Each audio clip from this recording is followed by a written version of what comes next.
ibang bansa ay napaindak na sa kanta ng SB19 na visa at ayan makikita ang Japan, Australia, Italy, Romania, France, Mexico, Ukraine, USA,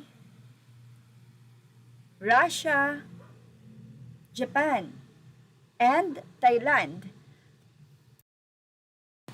Grabe, talagang hindi sila nagpahuli sa pag-indak ng songs ng SB19 na visa na globally or worldwide po naging tila pambansang sayaw na nga po ang visa across the globe. At ibinahagi nga po yan ng Billboard.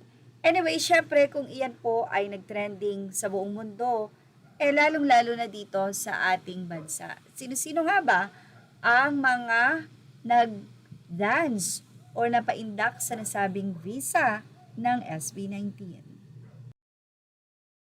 Well, walang iba kundi ang It's Showtime host na si Jong Hilario. At hindi lang yan, mayroon siyang kasama. Marami nga ang natuwa, especially the fans of SB19, ang 18 sa nasabi nga pong pagtangkilik ng marami, lalong-lalo na po ang mga Pinoy, sa nasabi nga pong dance craze ng SB19 ang visa.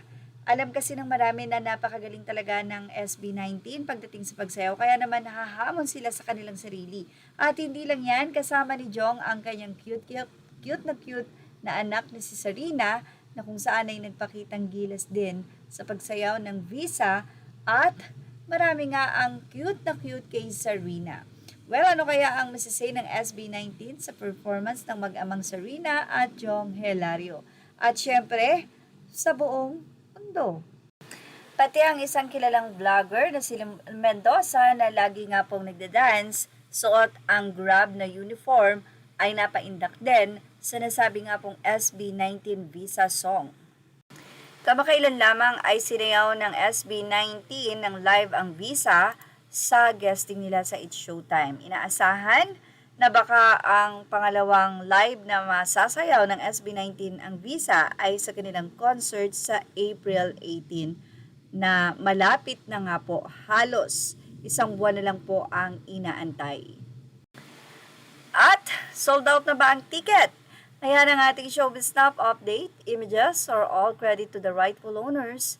Please like, share, and subscribe. And thank you for watching Showbiz Snap.